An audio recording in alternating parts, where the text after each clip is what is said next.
What's up, guys? My name is Mike, and welcome back to a very special episode of Let's Play Hearts of Iron 4, our Learn About Canada edition. So, Dieppe. Dieppe is as much the negative as Vimy Ridge is the positive when it comes to Canadian military history. If there's two things Canadians learn in school when it comes to World War II, it's Vimy Ridge as the battle in World War I that really forged Canada as a nation and forged the reputation as being able to survive and live among the greatest nations on earth. Dieppe was kind of the exact opposite. One of the biggest disasters, actually the biggest disaster in Canadian military history. So let's go a little bit into the history of what Dieppe was and what led to it being such a clusterfuck, which had a lot of similar shades to what happened in Hong Kong. So Dieppe was, or rather still is, a little sort of sleepy coastal town in France, just south of the British southern coast. So at the time, there was a lot of factors going on. First of all, the Soviet Union was at full war with, hang on one second here. Finally, we get to research the actual research slot. Thank God. Low manpower yet again. Fuck my life. It's okay. It's okay. We don't need manpower. We're just gonna fight with our fucking dicks in our hands. Excavation. We continue to. That's 1.43 years ahead. So we'll grab assembly line. So there's a lot of factors going on. So first of all, the Brits were basically sitting with their thumbs up their asses. Not that they could really do much. They were raiding the coast in these little bloodless raids and sort of testing the waters for what a massive sort of coastal invasion of Germany would be. They were already planning this, right? They had to be right from the outset of the war. Like, if we're going to take the war back to Germany, what the fuck are we going to do? So the Brits were desperate to do something, mostly because of a ton of political pressure, because the Soviets were in the middle of war against the Germans, and they were desperately like, just the fucking Brits, do something. Americans, do something. Like, we can't win this war by ourselves. You have to open up a second front. You have to open up a second front. You have to open up a second front, right? Fair enough. I mean, yeah, they had to open up a second front because the British, or rather the Soviet front, was going to become a complete disaster if they didn't. And they only had so many men and so much capacity to really fight the Germans. So there was that. The other thing, of course, was there was a lot of sort of personalities in the Canadian High Command that were desperately looking to get back into the battle. You know, with the embarrassment at Hong Kong and the disaster that was, a lot of these guys wanted to sort of recapture that Canadian military glory and needed something on their resume, something that would really prove to themselves, to Canadian politicians, and so on, that, we were still capable of contributing to the war. There was an enormous amount of political sort of and public outcry that even the public needed Canada in the war. They were getting frustrated after almost 3 years of Canadian soldiers sitting in Britain doing nothing. Canadian people wanted, like, we've got all these factories building tanks, we've got all these factories building boats and planes, and they weren't fucking doing anything. Like, what are we doing? What are we doing over there, right? We need our boys to go to war. It's very like a pro-war, pro-battle, whatever. And of course, the another factor that was going into it was, of course, all the soldiers that were in Britain at the time were, again, almost completely green. They didn't have any battle experience. They had training, and they were basically just fucking around in Britain the whole time, in the UK the whole time, not really doing much in terms of any sort of like drilling. They were completely undisciplined and completely rowdy, just would rather drink and get into bar fights. So the Brits were just like, we have to fucking do something with these guys. We have to get them some battle experience because these soldiers here are completely useless.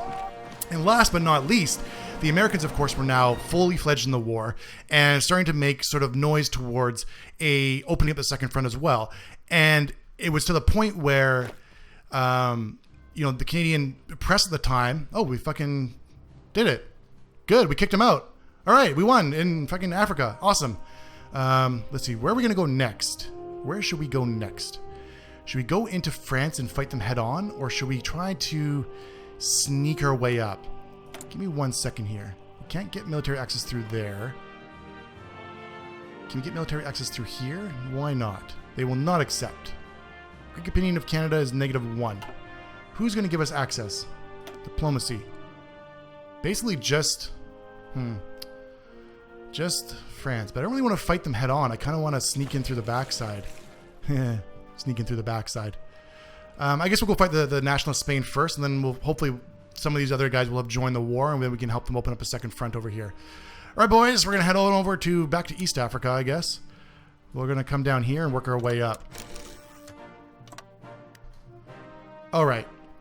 There we go. So yeah, there's a ton of pressure, and the big thing was the Americans were entering the war, and it was unthinkable that if the Americans entered the war so late, comparatively, that they would end up being in combat before these poor Canadians were, after 3 years of sitting in the UK. So there was pressure from all sides to do something with these guys, right? A lot of pressure to do something. And the answer, that something, was Dieppe. So again, Britain was looking at basically trial running what it would look like for a naval invasion. They'd already had quite a bit of success with sort of coastal raids at night, gathering intelligence, doing raid on supply lines and different things, and for the relatively bloodless. But they basically picked, for all intents and purposes, they picked Dieppe out of a hat.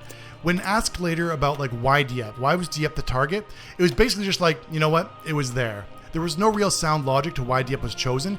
And in fact, a lot of the intelligence around Dieppe and the defenses there was completely wrong.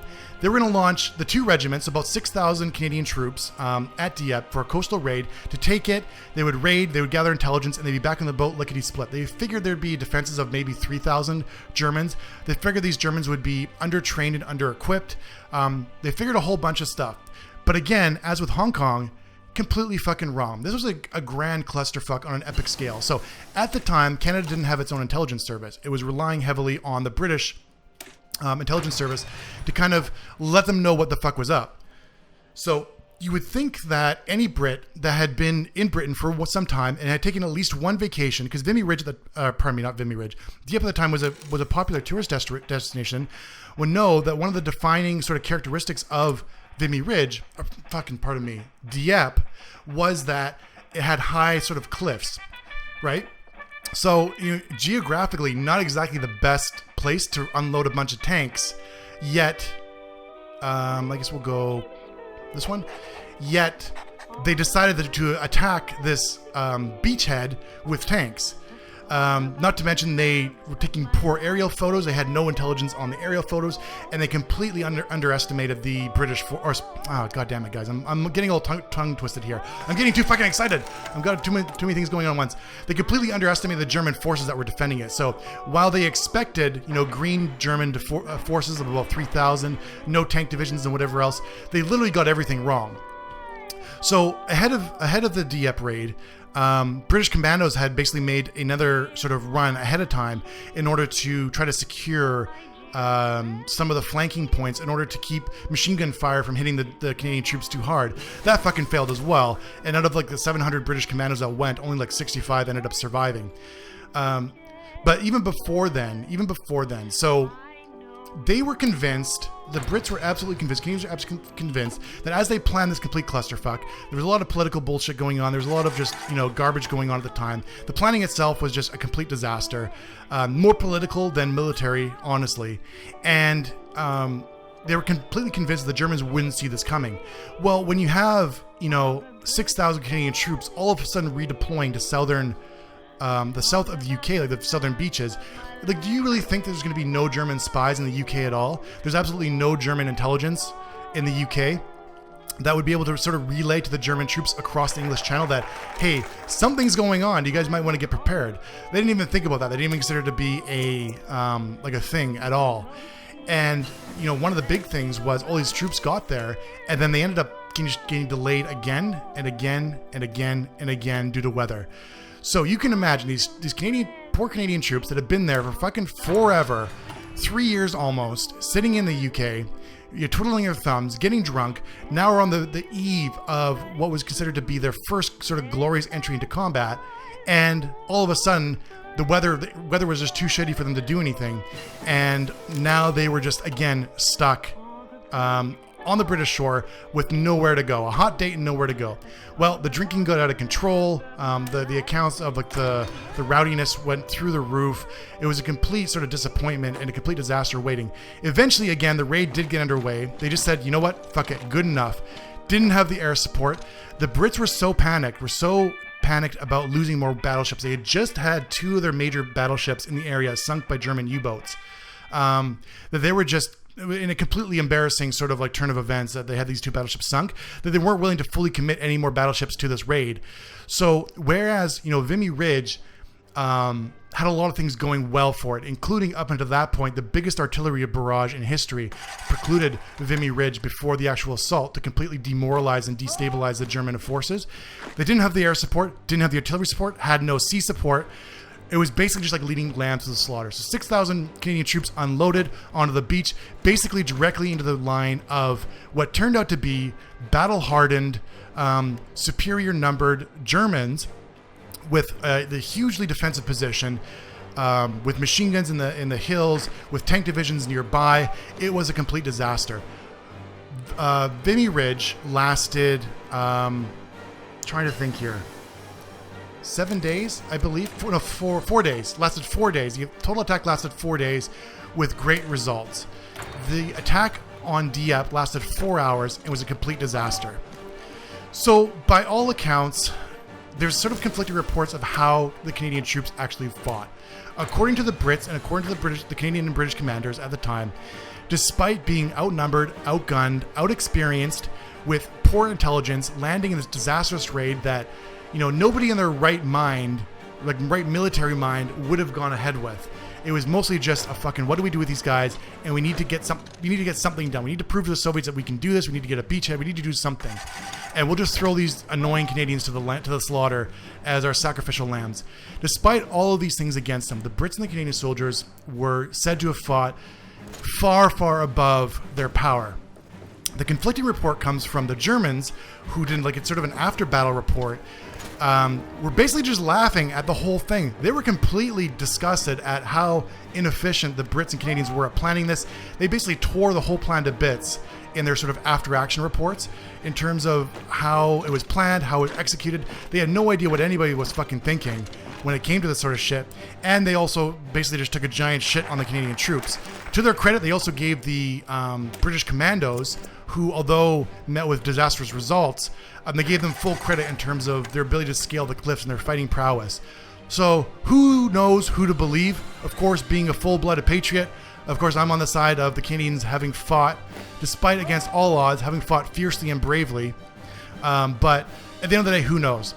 4 hours later, all the forces were routed. About half of them were captured or killed. And that was the end of the Dieppe raid. Another black eye on the face of Canada's, some growing war machine at the time. But the Dieppe raid, despite all of these disasters, actually kind of set the stage for what, of course, would then become the greatest naval invasion, and indeed probably the greatest invasion of all time, in Normandy. But to hear that story, you're going to have to tune in next time. Thanks so much for watching, guys. Much love, big kisses, and we'll talk to you soon.